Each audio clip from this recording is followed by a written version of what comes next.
Bismillahirrahmanirrahim.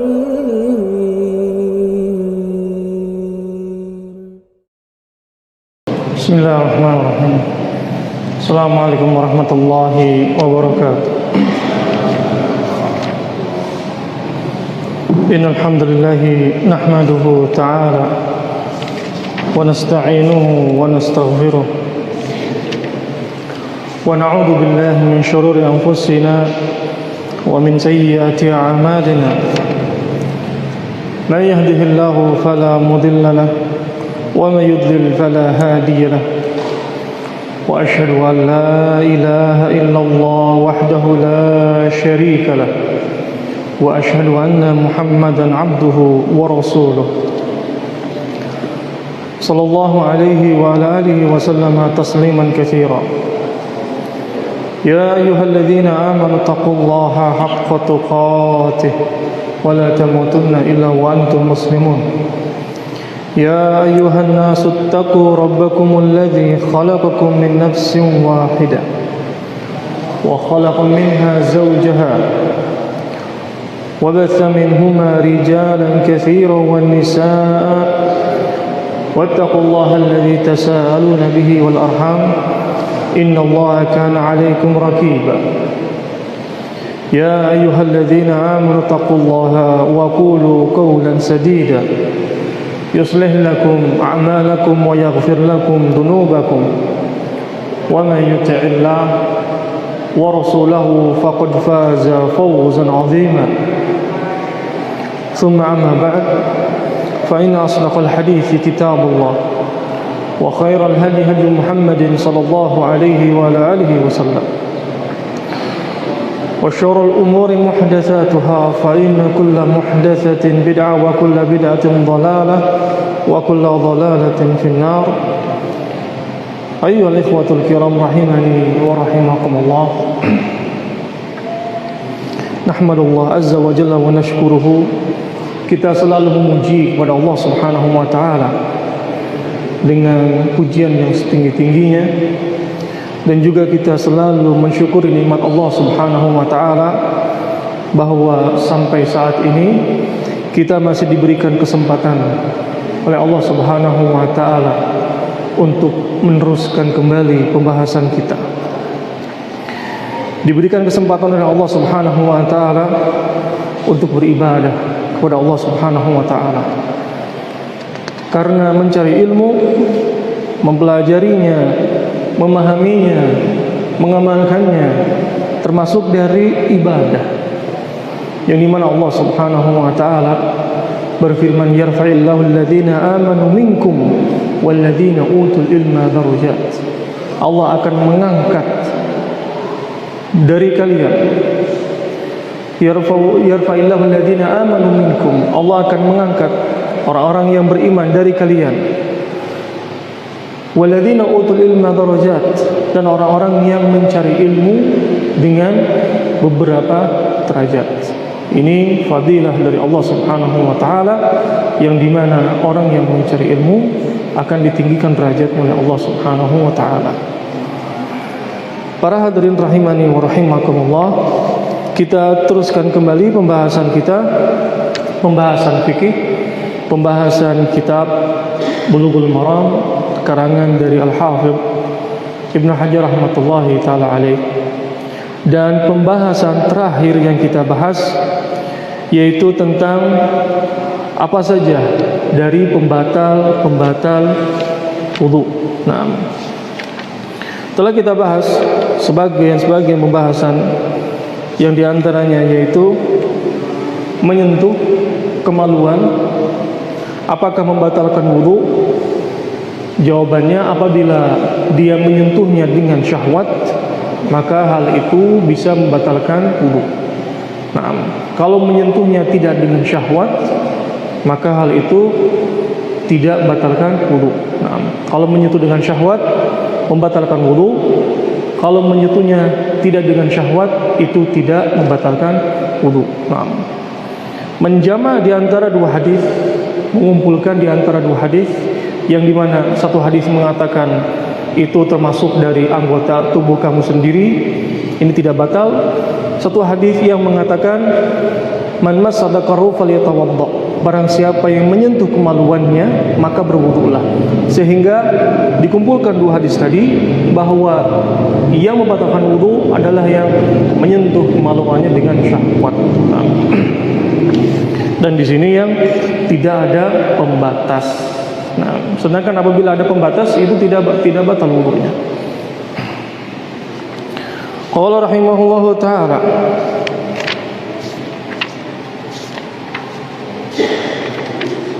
kita baca hadis yang berikutnya. Qala rahimahullahu taala an Anas bin Malik radhiyallahu taala anhu anna an-nabiy sallallahu alaihi wa ala alihi wasallam ihtajama wa shalla wa lam yatawadda akhrajahu Daruqutni wa layyanahu. Nah, dari Anas bin Malik radhiyallahu taala anhu bahwa Nabi sallallahu alaihi wa ala alihi wasallam ihtajama, berbekam, wa shalla, kemudian Nabi salat, wa lam yatawadda, dan Nabi tidak mengulangi wudunya. Di dalam hadis ini, hadis yang berkaitan tentang bahwa berbekam itu bukan termasuk dari pembatal wudu. Nah, baik bekam kering ataupun bekam basah. Bekam basah yaitu bekam yang dikeluarkan darahnya. Nah, itu tidak membatalkan wudu, baik sedikit ataupun banyak, tidak membatalkan wudu. Nah, taib.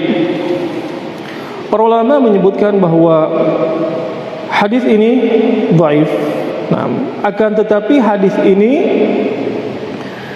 dalil menunjukkan bahwa hukum asal sesuatu itu tidak batal kecuali di sana ada dalil yang menunjukkan bahwa hal itu bisa membatalkan wudu.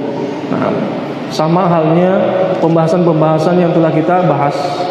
Tidur, apakah membatalkan wudu? Jawabannya bahwa tidur membatalkan wudu. Nah, kenapa? Karena di mana ketika dia tidur, tertidur pulas, tidak tahu apa yang di sekitarnya, maka hal itu bisa membatalkan wudunya, hilang akalnya. Nah, sedangkan seseorang yang berbekam, begitu juga seseorang yang terjatuh, kemudian dia terluka, ataupun bisulnya pecah misalkan, keluar nanahnya, batal wudu tidak? Jawabannya tidak.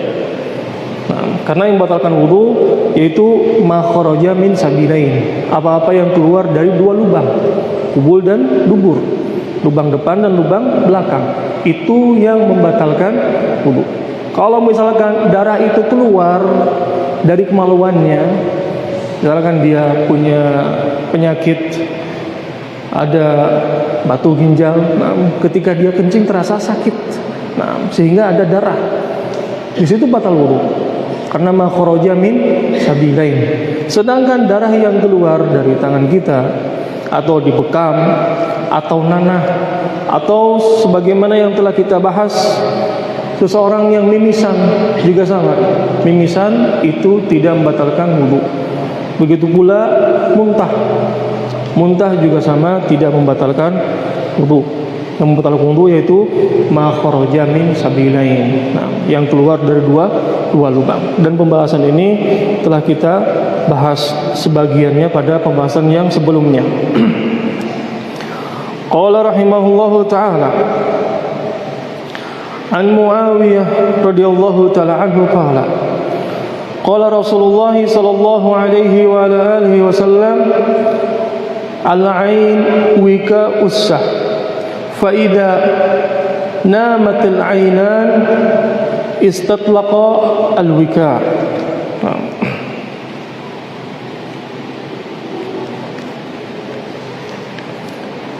Rawahu Ahmad wa Tabrani wa zada wa man nama falyatawadda. Wa hadhihi ziyadah fi hadzal hadits inda Abi Daud min hadits Ali duna qawlihi istatlaqa al-wika. Wa fi kila isnadain dha'fun. Nah, dari Muawiyah radhiyallahu taala anhu bahwa Nabi sallallahu alaihi wa alihi wasallam mengatakan, al-ain wika ussah. Mata adalah tali dari pengikat dubur. Nah, fa idza namatil ainan istatlaqa al-wika. Nah, maka apabila kedua mata itu telah tidur, maka terlepaslah tali pengikat itu. Hadis rawahu Ahmad dan juga Tabrani, kemudian menambahkan, wa man nama falyatawadda. Barang siapa yang tidur maka berwudulah. Wa hadhihi ziyadah, dan tambahan ini dari hadis dikeluarkan oleh Abu Dawud dari hadis Ali bin Abi Thalib tanpa ucapan istatlaqa al-wika, lepaslah tali pengikat itu, dan kedua sanad terdapat kelemahan. Hadis ini hadis Muawiyah radhiyallahu taala anhu, Rasulullah sallallahu alaihi wasallam memisalkan bahwa orang yang tidur itu batal wudunya sama seperti tali pengikat. Rasulullah mengatakan, al-ain wika ussah, mata adalah tali pengikat dubur. Nah, apabila mata itu tertidur, lepaslah tali pengikat tadi. Nah, permisalan di sini bahwa Rasulullah Shallallahu Alaihi Wasallam memisalkan bahwa mata itu seperti ikatan. Contoh misalkan karung yang kita ikat dengan tali. Nah, Rasulullah mengatakan mata itu sama dengan pengikat dubur, diikat. Ketika ikatan itu terlepas, nah, mata tertidur, kemudian ketika mata itu tertidur, maka ikatan itu terlepas, sehingga keluar apa yang di dalam isi dari karung tadi. Nah, ketika seorang tertidur, kadang ada yang gerak ke kanan, ke kiri, guling sana, guling sini. Nah, Rasulullah mengatakan bahwa mata itu pengikat dari dubur. Selama dia punya wudu, kemudian dia melek, nah, tidak tidur, tidak batal wudunya. Nah, kemudian ketika dia tertidur, maka lepaslah ikatan tadi, maka keluarlah dari isi dari ikatan tadi.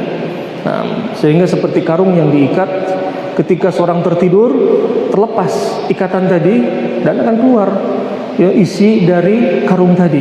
Nah, karena seorang ketika tertidur dia kesana kemari badannya. Nah, begitu juga di sini bahwa seseorang yang tidur itu membatalkan wudu. Nah, kenapa? Pertama, dia tidur, dia tidak mengetahui apa yang di sekitarnya. Kemudian dia tidak mengetahui, dia kentut tidak. Kenapa? Orang tidur. Orang tidur itu Rasulullah SAW memisalkan bahwa tidur bagian dari kematian. Apa dalilnya? Dalil ketika seseorang bangun tidur berdoa sebagaimana doa yang telah diajarkan oleh Nabi SAW. Alhamdulillahilladzi ahyana ba'da ma amatana wa ilaihin nusyur. Alhamdulillah, segala puji bagi Allah Subhanahu wa taala yang telah menghidupkan kita kembali ba'da ma amatana, setelah kita ini dimatikan. Berarti tidur bagian dari kematian, yang dimana seseorang tidak sadar. Nah, kadang ada maling lewat pun nggak sadar, tidur. Nah, karena kebanyakan orang maling itu masuk ke rumah orang ketika orang-orang tertidur. Kenapa? Tidak sadar. Begitu juga di sini seseorang yang tertidur, dia tidak merasa apapun, sehingga ketika dia kentut pun dia tidak sadar. Nah, tayyib. Kemudian Nabi SAW mengatakan, wa man nama falyatawadda. Barang siapa yang tertidur maka berwudulah. Nah, tertidur di sini umum karena di sana terdapat khilaf di antara para ulama. Ada yang mengatakan kalau tidurnya seperti duduk, seperti saya ini duduk di sini, tidak batal wudunya. Kalau tidurnya berbaring, nah itu batal wudunya. Nah, akan tapi yang rajih bahwa tidur itu dalam setiap keadaan, baik dia duduk seperti ini ataupun dia berbaring ataupun posisinya apapun, tidur dia itu bisa membatalkan wudunya, itu bisa membatalkan wudunya. Nah, Nabi mengatakan, "Faman nama falyatawadda." Barang siapa yang tertidur maka berwudulah. Nah, qala rahimahullahu ta'ala,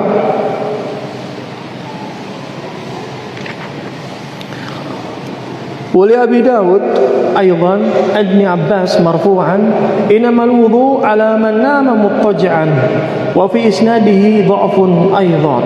Nah, dari riwayat Abi Dawud disebutkan dari hadis Ibn Abbas secara marfu' ini kepada Nabi sallallahu alaihi wasallam, innamal wudu, sesungguhnya wudu itu ala man nama muttaji'an, bagi mereka yang tidur berbaring. Wa fi isnadihi dha'fun aidan, dalam sanadnya terdapat kelemahan. Nah, hadis ini dalil bagi mereka yang mengatakan bahwa yang membatalkan wudu adalah orang yang tidur dengan berbaring. Sedangkan orang yang tidur dengan posisi duduk seperti ini tidak batal wudu. Mereka berdalilkan dengan hadis ini, innamal wudu ala man nama mutajjan.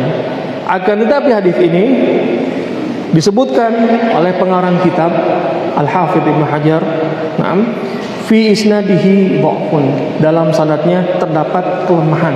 Nah, pengarang kitab memasukkan hadis ini menunjukkan bahwa mereka yang mengatakan bahwa yang membatalkan wudu adalah orang yang tidur berbaring, sedangkan duduk tidak membatalkan wudu, kita katakan sanadnya lemah.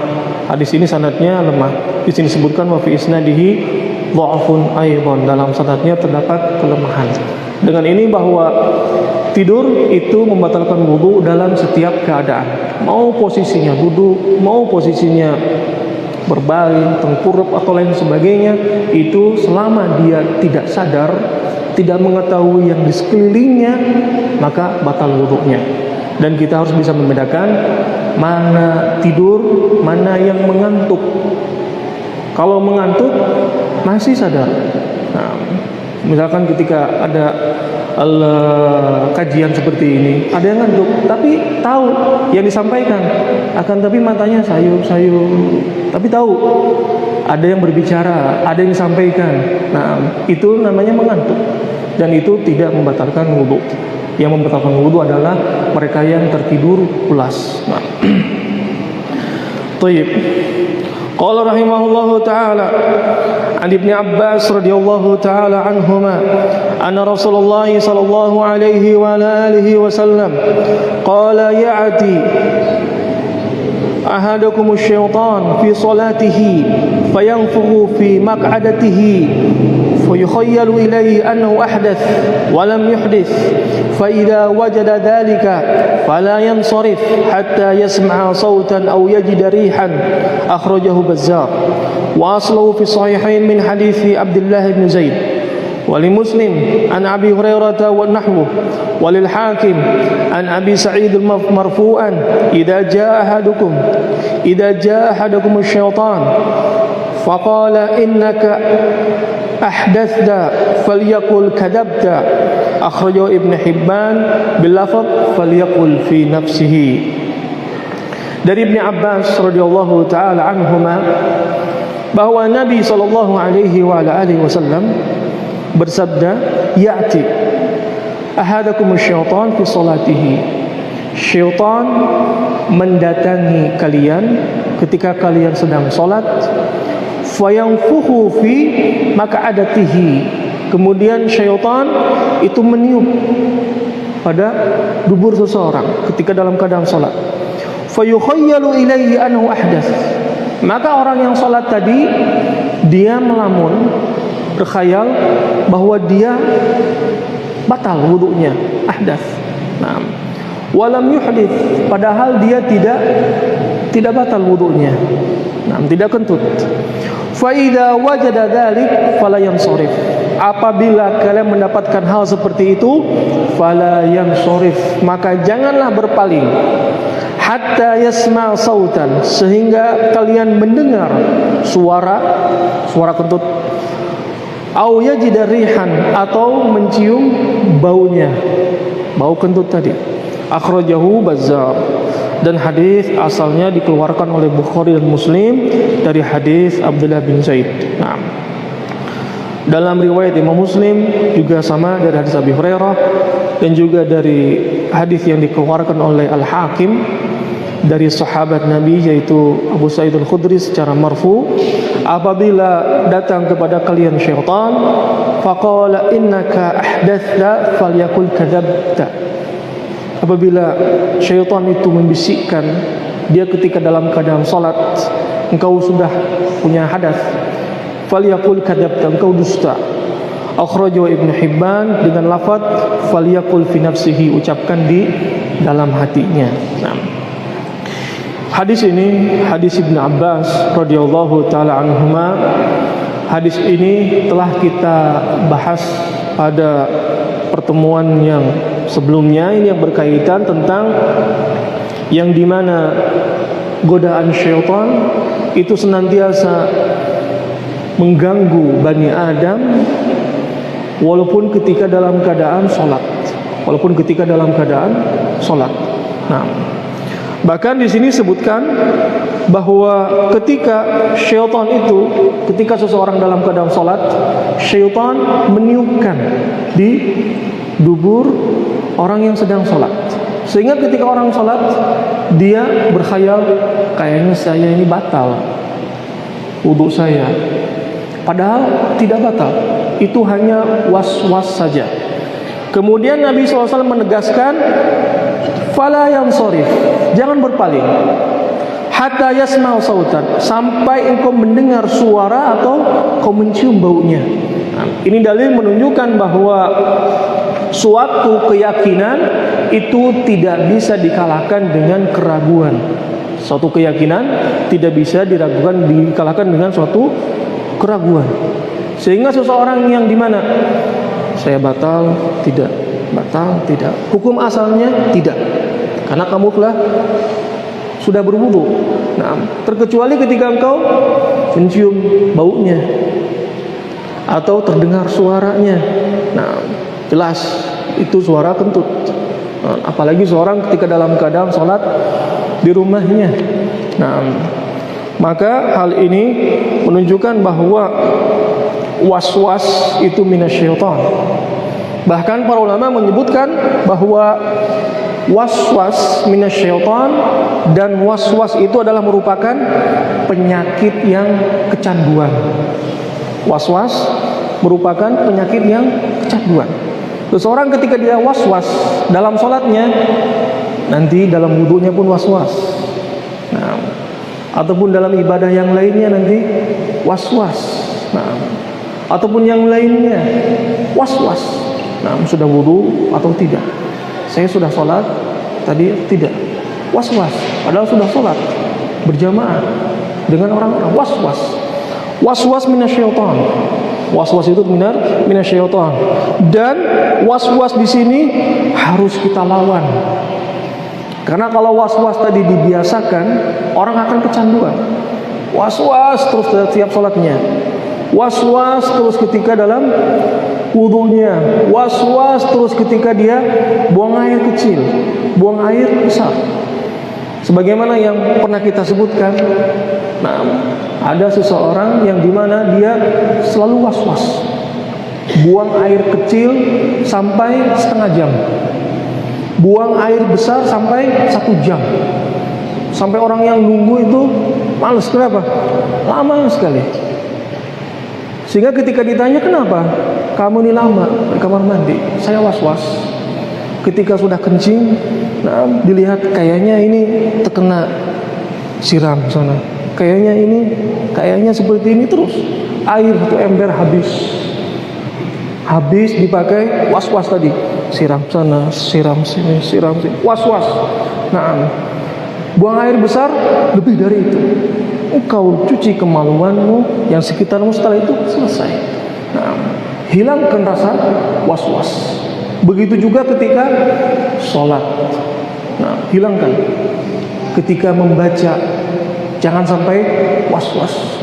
Ada orang yang ketika membaca Al-Quran atau ketika sholat, dibaca sampai berkali-kali, diulangi terus. Kenapa? Was-was. Alhamdulillah, kayaknya belum pas ini makhrajnya, terus dia was-was. Nah, dan ini akan menyiksa dirinya, akan menyiksa. Tiap hari dia akan tersiksa dengan was-was tadi. Ketika sholatnya, ketika wudhunya, buang air kecil, buang air besar, semua dalam ibadahnya dipenuhi dengan was-was. Sehingga was-was sebutkan oleh para ulama termasuk dari penyakit yang kecanduan yang dimana harus kita lawan. Ketika kita sholat, saya tadi wudhu nggak ya? Dilihat kupingnya basah, tangannya basah. Oh jelas berarti saya tadi wudhu. Nah, kenapa basah? Nah, berarti was-was tadi. Nah, sehingga hal ini perlu dilawan. Nah, karena apabila dibiarkan akan menyiksa dia, akan was-was terus. Nah, Taib. Dan was-was di sini termasuk dari minasyaitan. Nah, karena syaitan senantiasa mengganggu Bani Adam kapan saja, di mana saja. Nah, akan mengganggu. Walaupun seseorang ketika dalam keadaan sholat, syaitan senantiasa mengganggu Bani Adam. Nah, qala rahimahullahu ta'ala, dengan ini kita sudah selesai pembahasan dari hal-hal yang membatalkan wudu. Kita teruskan kembali pembahasan kita, bab yang berikutnya, yaitu bab tentang bab qada'il hajah. Seseorang menyelesaikan hajatnya, yaitu buang air kecil ataupun buang air besar. Dan di sini akan sebutkan adab-adab yang berkaitan tentang buang air kecil dan juga buang air besar. Qala rahimahullahu ta'ala, bab qada'il hajah, bab menyelesaikan hajatnya. Nah, di dalam hadis di sini akan menyebutkan tentang adab-adab yang berkaitan tentang seseorang buang air kecil dan juga buang air besar. Nah, ini dalil menunjukkan bahwa agama itu telah sempurna. Islam mengajarkan semua yang dimana yang berkaitan tentang ibadah, muamalah, jual beli, adab-adab yang berkaitan yang akan kita bahas. Adab di dalam buang air kecil, adab dalam buang air besar. Nah, dan juga mengajarkan tentang akhlak-akhlak. Sehingga agama Islam itu agama yang sempurna. Pelajaran apapun di sana ada pembahasan, disebutkan dalam pembahasan agama ini. Nah, sehingga ketika kita ingin mengetahui hal-hal yang berkaitan tentang ini, maka ada pembahasannya, sudah dibahas. Nah, Taib, babul qada'il hajah, bab tentang mengqadha hajat. Nah, qada'il hajah di sini yaitu ini merupakan kinayah, perumpamaan seseorang yang buang air kecil dan juga buang air besar. Dan ini adalah merupakan bahasa yang halus, bahasa yang enak untuk didengar. Nah, dan sepatutnya seseorang yang memakai kalimat-kalimat seperti ini. Contoh, nah, maaf saya mau buang air kecil dulu, maaf saya mau buang air besar dulu. Ini bahasa-bahasa yang dimana bahasa halus. Kenapa? Karena membuang hajat itu, yakni dia membuang kotorannya, membuang najis. Nah, sehingga pakailah bahasa-bahasa yang enak didengar. Kadang di sana ada bahasa-bahasa yang mungkin apalagi bicara kepada orang tua, apalagi bicara kepada yang lainnya, bahasa yang tidak pantas untuk didengar. Nah, dalam buang air besar misalkan, nah, pakai bahasa yang pantas untuk diucapkan, buang air besar, nah, menyelesaikan hajatnya. Sebagaimana di sini disebutkan bahwa Rasulullah sallallahu alaihi wasallam mengatakan, "Idza jalasa ahadukum ala hajatihi," apabila kalian di antara kalian menyelesaikan hajatnya, Rasulullah mengatakan menyelesaikan hajatnya, yakni buang air kecil ataupun buang air besar, memakai dengan bahasa yang halus, bahasa yang enak didengar. Karena menyelesaikan hajat yaitu membuang kotoran. Nah, kotoran yang buang air kecil ataupun buang air besar. Nah, tayyib. Agama ini adalah merupakan agama yang sempurna. Bahkan orang-orang musyrik bertanya kepada salah satu sahabat Nabi sallallahu alaihi wasallam, kepada Salman. Mereka bertanya kepada Salman, apakah Nabi kalian telah mengajarkan segala sesuatu hatta al-khira'ah, sampai buang air besar? Kemudian Salman mengatakan, ajal, na'am, ya, Rasulullah telah mengajarkan semuanya. Bahkan telah melarang untuk menghadap buang air kecil ataupun buang air besar menghadap ke arah kiblat, sebagaimana nanti kita akan bahas pada pembahasannya. Nah, qala rahimahullahu taala, kita baca hadis yang pertama dari adab menyelesaikan hajatnya. An Anas bin Malik radhiyallahu taala anhu qala, kana Rasulullah sallallahu alaihi wa ala alihi wasallam idza dakhala al-khala wada'a khatamahu, akhrajal arba'ah wa huwa ma'lul. Dari Anas bin Malik radhiyallahu taala anhu bahwa Nabi sallallahu alaihi wa alihi wasallam apabila masuk ke toilet, ke WC, wada'a khatamahu, beliau melepas cincinnya. Akhrajul arba'ah wa huwa ma'lul. Ma'lul di sini yaitu sanadnya lemah. Nah, dalam hadis ini, hadis yang berkaitan bahwa Nabi sallallahu alaihi wasallam ketika akan memasuki ke WC, beliau melepas cincinnya. Nah, karena dalam cincin beliau itu di sana tertuliskan, nah, sebagaimana dalam hadis Anas bin Malik yang dikeluarkan oleh Bukhari dan Muslim, bahwa cincin Nabi sallallahu alaihi wasallam 3 tingkatan. Tingkatan yang paling atas ditulis Muhammad, kemudian yang bawahnya tulis Rasul, yang di bawahnya tulis Allah, Muhammad Rasulullah. Nah, sehingga Rasulullah SAW ketika akan memasuki WC, yang dimana di sana ada nama Allah Subhanahu Wa Taala pada cincinnya, beliau lepas. Beliau lepas. Nah, cincin Nabi Shallallahu Alaihi Wasallam sebutkan, nah, pada tangan Nabi Shallallahu Alaihi Wasallam. Kemudian setelah itu cincin Nabi Shallallahu Alaihi Wasallam dipegang oleh Abu Bakar As-Siddiq radhiyallahu taala anhu. Kemudian setelah Abu Bakar meninggal, dipegang oleh Umar bin Khattab radhiyallahu taala anhu. Nah, kemudian setelah itu diberikan ke Utsman bin Affan radhiyallahu taala anhu. Kemudian ketika Utsman bin Affan duduk di dekat sumur bi'r, nah, maka ketika Utsman itu melepas, jatuh cincin tadi ke dalam sumur tadi, sehingga para sahabat mencari, nah, sampai 3 hari, akan tetapi di sana tidak didapatkan cincinnya Nabi Shallallahu Alaihi Wasallam. Nah, hadis ini menunjukkan bahwa ketika seseorang akan memasuki ke tempat yang kotor ke WC, sepatutnya bagi dia untuk melepas sesuatu yang dimana terdapat nama Allah Subhanahu wa ta'ala.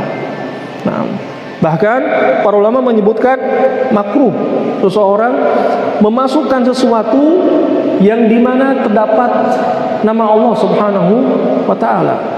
Nah, karena seseorang yang dimana melepas, tidak memasukkan ke dalam WC, karena WC yang kita ketahui termasuk dari tempatnya syaitan, tempat seseorang menyelesaikan hajatnya, najis di dalamnya, buang air kecil, buang air besar. Bahkan ketika seseorang masuk pun disunahkan untuk berdoa. Berdoa kepada Allah Subhanahu wa taala, Allahumma inni a'udzubika minal khubuthi wal khaba'is. Ya Allah, aku berlindung kepadamu dari gangguan syaitan laki-laki, jin laki-laki dan jin perempuan, dan syaitan perempuan. Itu yang dilakukan oleh Nabi sallallahu alaihi wasallam. Kenapa? Karena WC tempatnya syaitan, tempatnya kotor. Tidak boleh seseorang melaksanakan sholat di dalam WC, haram. Tidak boleh seseorang berzikir kepada Allah Subhanahu wa taala di dalam WC. Bahkan Nabi sallallahu alaihi wasallam ketika menyelesaikan hajatnya di WC, ada orang masuk mengucapkan salam dan Nabi tidak menjawab salamnya.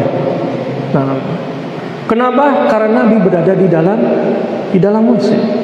Nah, dan hadis ini menunjukkan bahwa seseorang yang tidak memasukkan yang di sana terdapat nama Allah Subhanahu wa taala ke dalam WC, itu termasuk dari mengagungkan syiar Allah Subhanahu wa taala. Sebagaimana firman Allah Subhanahu wa taala, "Wa may yu'azzim sya'irallah fa innaha min taqwal qulub." Barang siapa yang mengagungkan syiar Allah Subhanahu wa taala, itu termasuk dari ketakwaan hati. Sehingga seseorang yang dimana ada nama Allah Subhanahu wa taala, lepas dulu kemudian masuk ke dalam WC. Begitu juga halnya apabila kita mendapatkan sobekan-sobekan ataupun kertas-kertas yang dimana ada nama Allah Subhanahu wa ta'ala, maka kita ambil, kita lipat, simpan di tempat yang tinggi. Jangan kita biarkan di bawah. Kenapa? Akan diinjak-injak oleh orang yang lewat. Orang lewat keinjak, ada nama Allah di situ. Nah, akan tapi ketika seseorang menemukannya, seseorang melihatnya, ambil. Kenapa? Karena itu termasuk dari mengagungkan syiar Allah Subhanahu wa taala.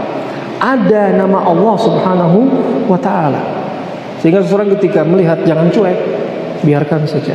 Ada kertas, ambil, dilihat, ada nama Allah. Nah, ada bismillahnya. Diambil, dilipat, disimpan di tempat yang tinggi. Atau dia bisa bakar. Kenapa? Agar tidak diinjak-injak bagi orang yang lewat. Karena ini termasuk dari mengagungkan syiar Allah Subhanahu wa taala. Dan begitu juga bahwa kadang terjadi ada orang-orang yang memakai bungkus-bungkus dengan di sana terdapat ayat-ayat Al-Qur'an. Entah itu bungkus nasi goreng, bungkus nasi uduk, bungkus nasi kuning dan sebagainya. Dan hal ini anak pernah mendapatkan hal seperti ini. Bahkan anak nasihati pembelinya tidak boleh memakai bungkus yang dimana terdapat ayat Al-Quran. Ayat Al-Quran dipakai untuk bungkus nasi goreng ataupun kalau nasi goreng biasanya kertasnya polos. Nasi uduk, nasi lengkot lain sebagainya, kita nasihati. Kenapa? Karena itu termasuk dari mengagungkan syiar Allah Subhanahu wa taala.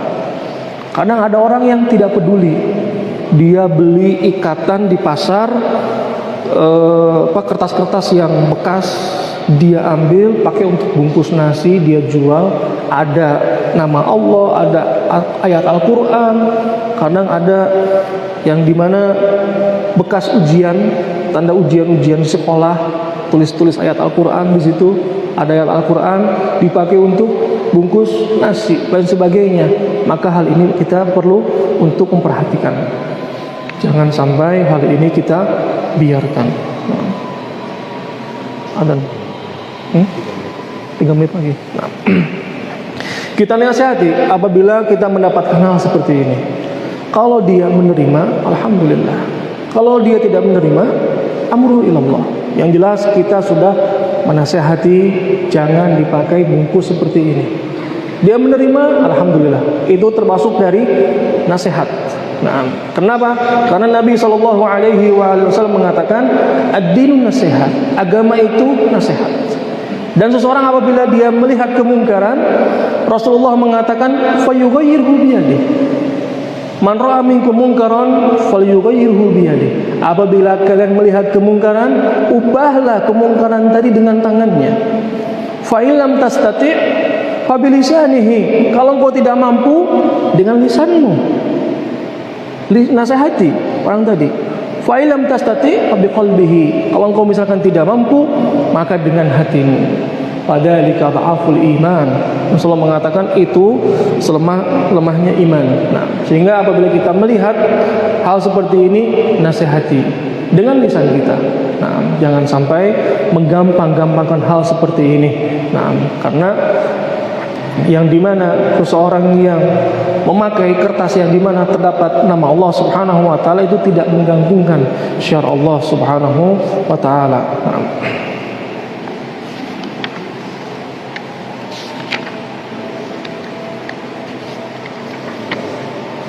Adzan dulu kan?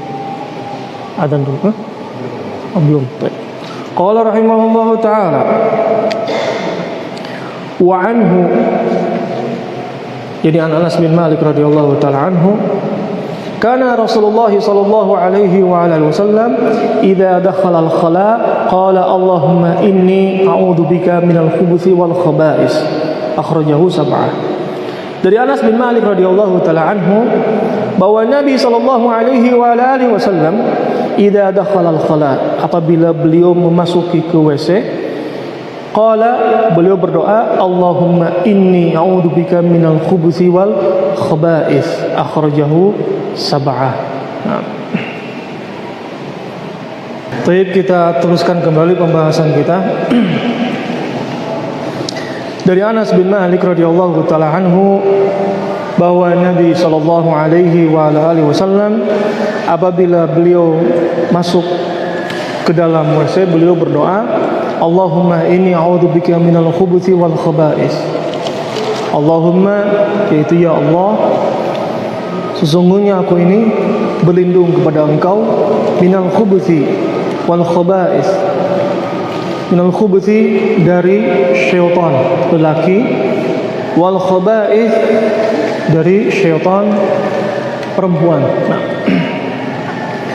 dalam hadis ini hadis yang menunjukkan bahwa disyariatkan, disunnahkan seseorang ketika akan memasuki ke dalam WC untuk berdoa. Di sini sebutkan idza dakhalal khala, yaitu idza arada ad-dukhul, ketika ingin masuk. Bukan setelah masuk kemudian doa, akan tetapi sebelum masuk doa dulu. Allahumma inni a'udzubika minal khubuthi wal khaba'is. Setelah itu masuk. Nah, dan masuk di sini mendahulukan kaki yang kiri. Nah, kenapa? Karena sebagaimana pembahasan bahwa ketika seseorang memasuki ke tempat-tempat yang mulia seperti masjid, dahulukanlah kaki yang kanan. Nah, ketika seseorang memasuki ke tempat yang kotor seperti WC, dahulukanlah kaki yang kiri. Nah, sama halnya ketika seseorang yang dimana dia melakukan sesuatu yang baik-baik, makan, minum, mengambil, memberi, nah, salaman, itu dengan tangan yang kanan. Ketika seseorang membersihkan sesuatu yang najis, buang air kecil, buang air besar, bersihkanlah dengan tangan yang kiri. Nah, begitu juga ketika akan masuk ke dalam WC, dahulukanlah kaki yang kiri. Kenapa? Pertama, bahwa WC itu tempatnya syaitan, tempat kotor. Nah, yang dimana kita berlindung kepada Allah Subhanahu wa taala dari gangguan syaitan laki-laki dan gangguan syaitan perempuan. Nah, dan ini hukumnya adalah sunnah. Ini hukumnya adalah sunnah. Nah, dan dalam hadis ini yang dimana mudah bagi kita untuk menghafalnya, maka sepatutnya bagi kita semuanya untuk mempraktekkan. Kenapa? Agar kita terhindar dari gangguan-gangguan syaitan. Karena apa? Karena WC di sini tempatnya syaitan. Sehingga adab-adabnya pun sebagaimana nanti kita akan pelajari, seseorang ketika di dalam WC dianjurkan untuk cepat menyelesaikan hajatnya, setelah itu keluar. Dan jangan berlama-lama di dalam WC. Engkau buang air kecil, bersihkan, keluar. Buang air besar, bersihkan, keluar. Jangan lama-lama. Sebersih apapun WC, terbuat granit, lampu, lain sebagainya, bersih, wangi, tetap itu tempat syaitan. Tetap itu tempat syaitan. Sehingga bagi kita untuk selesaikan hajatnya, kemudian keluar. Dan jangan melakukan hal-hal yang dimana di sana yang tidak ada faidah sama sekali. Nah, sebagaimana Nabi Shallallahu Alaihi Wasallam, beliau menjawab salam pun tidak, apalagi ngobrol.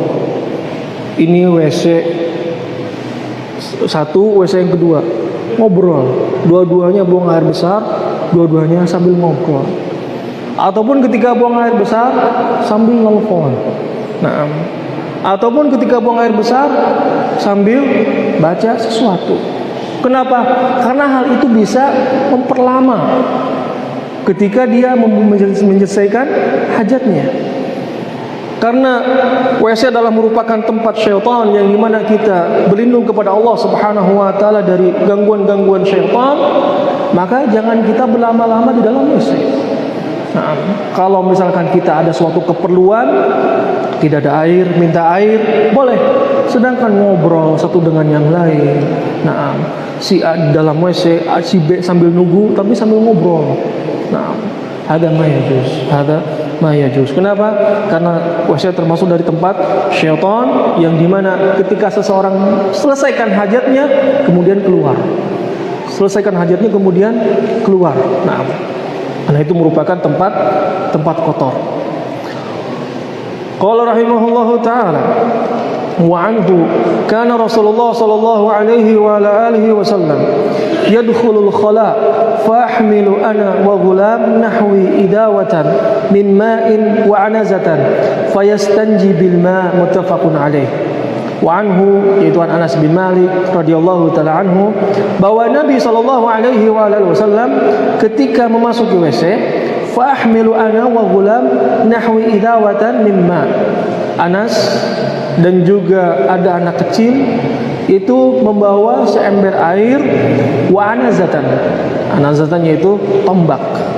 Fayastanji bil ma. Kemudian Nabi membersihkan ketika sudah buang hajat dengan air. Muttafaqun alaih. Di dalam hadis ini, hadis yang menunjukkan bahwa Nabi Shallallahu Alaihi Wasallam di sini ketika seseorang akan menyelesaikan hajatnya, maka boleh bagi dia untuk membersihkan dengan air ataupun dengan istijmar. Istijmar itu dengan batu atau yang semisalnya.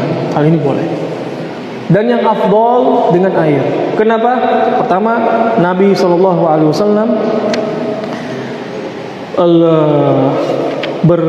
membersihkan ketika sudah menyelesaikan hajatnya dengan air, karena itu lebih bersih.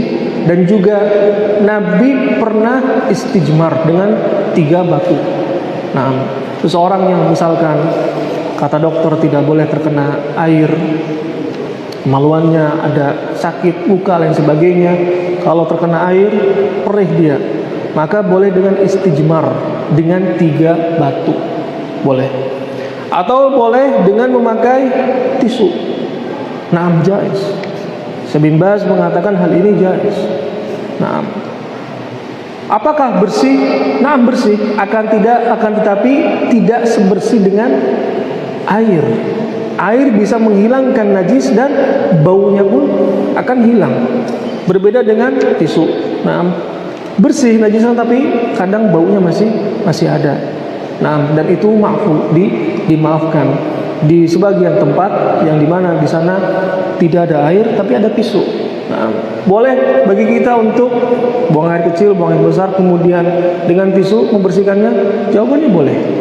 Jawabannya boleh. Nah, akan tapi yang afdal dengan memakai air karena itu lebih bersih. Nah, karena hal ini juga yang sering dilakukan oleh Nabi sallallahu alaihi wasallam. Nabi sallallahu alaihi wasallam, beliau ketika ada anak kecil membawa air dan anazah, tombak kecil. yakni ketika seseorang itu buang air kecil atau buang air besar di luar, bukan di dalam WC.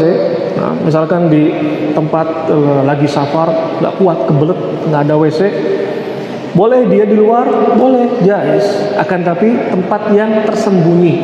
Nah, agar orang tidak ada lewat, ditancapkanlah tombak. Nabi menancapkan tombak. Ini menunjukkan bahwa ada orang di sekitar itu. Nah, ini apabila seseorang yang ketika dia buang air kecil di luar, buang air kecil ataupun buang air besar di luar, boleh tidak? Boleh. Nah, akan tetapi di sana ada tempat-tempat yang dilarang. Sebagaimana nanti kita akan sebutkan tempat-tempat yang dilarang seseorang buang air kecil dan juga buang air besar, sebagaimana nanti kita akan bahas pada pembahasannya insyaallah taala. Baik, apabila ada pertanyaan dari pembahasan yang telah kita bahas, falyatafaddal, silahkan.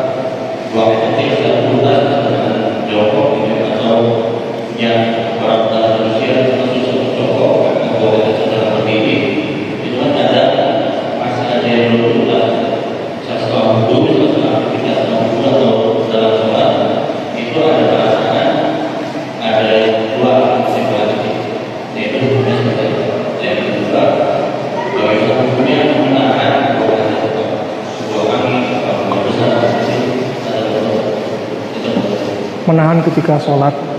Baik. Pertanyaan pertama, ketika ada orang tua yang dimana dia kadang susah untuk berjalan, bahkan ketika buang air kecil pun dia susah untuk membersihkannya, maka dibantu oleh anaknya atau kakaknya ataupun adiknya.